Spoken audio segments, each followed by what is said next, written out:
ఏమిటి మావయ్య ఉన్నది? నాకు మళ్ళీ పెళ్ళే? వద్దు మావయ్య, నాకు అలాంటి ఆలోచన లేదు. నాతో కలిసి 7 అడుగులు వేసిన మనిషి, నాతోనే జీవితాంతం గడుపుతాన్న మనిషి మధ్యలోనే మాట తప్పి వెళ్ళిపోయిన తర్వాత మళ్ళీ ఇంకో బంధం ఎందుకు మావయ్య? ఎలాగో ఒంటరి వాడిని అయిపోయాను. ఈ జీవితం లాగే ఒంటరిగానే గడిచిపోయి నా జీవితం ఆరిపోయిన దీపం లాంటిది. ఇక ఏ జ్యోతి తిరిగి వెలిగించలేదు.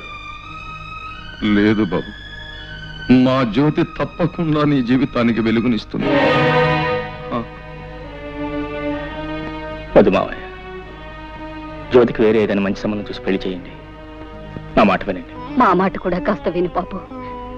కన్న పాపానికి మేము, కట్టుకున్న నేరానికి నువ్వు, తోడపుట్టిన దురదృష్టానికి దాని చెల్లెలు అందరం బాధపడుతున్నాం. అది గడప దాటిన క్షణం నుంచి నీ మావయ్య కానీ నేను కానీ కంటి నిండా నిద్రపోయావా, కడుపు నిండా తిండి తిన్నావా?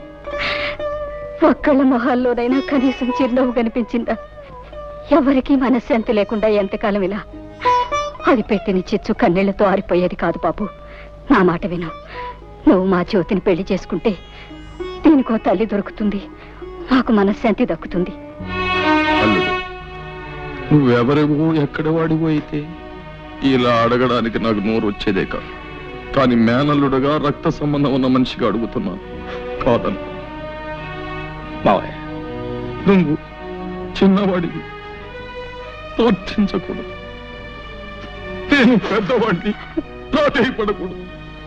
కానీ ఇప్పుడు ఆ రెండు చేస్తున్నాను. ఇవి చేతులు కావలుడు. మావయ్య, అలాగే మీ ఇష్టం వచ్చినట్టు కానివ్వండి.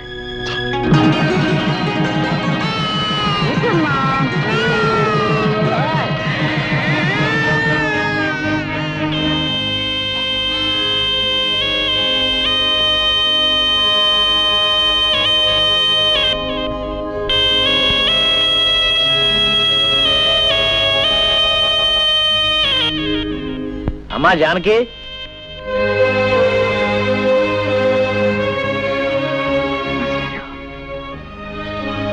ఏమ్మా కులాసయ్యనా? తాలూకా ఆఫీసులో పనుండి వచ్చాను.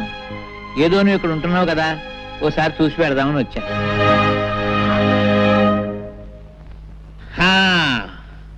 అబ్బో, ఇల్లు చాలా బాగుందమ్మా. చాలా పెద్ద ఇల్లు. ఈ సోఫాలు, కుర్చీలు, టేబుల్స్, లైట్స్ చాలా ఖరీదుంటాయనుకుంటాను. చాలా సంతోషం తల్లి. మీ నాన్న ఏడుస్తూ అన్నాడు, ఒరే పంతులు, పెద్దది ఎలా చేసింది ఏంట్రా అన్నాడు. నేనన్నాను, ఊరుకోరా పిచ్చోడా, అదేం తెలివి తక్కువది కాదు, ఏదో గొప్పతనం లేదే ఇంత పని చేస్తుందా అని నేనన్నాను.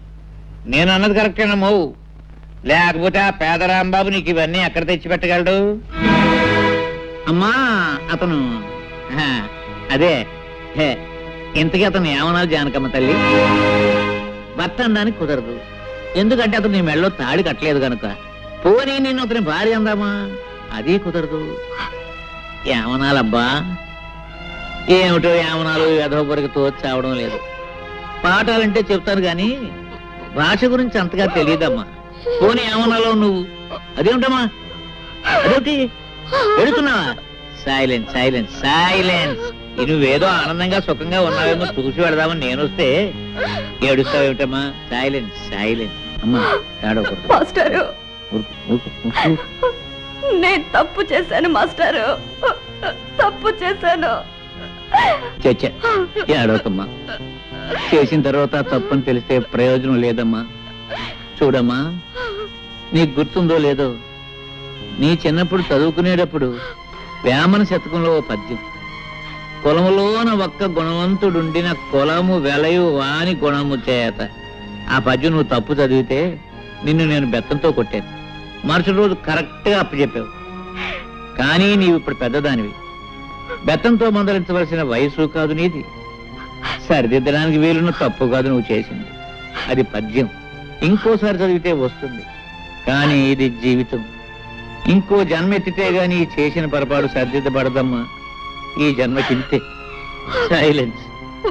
సైలెన్స్. మన సాంప్రదాయాలకి ఆచారాలకి అర్థం లేదు, మనకు బ్రతుకు లేదు నాయన.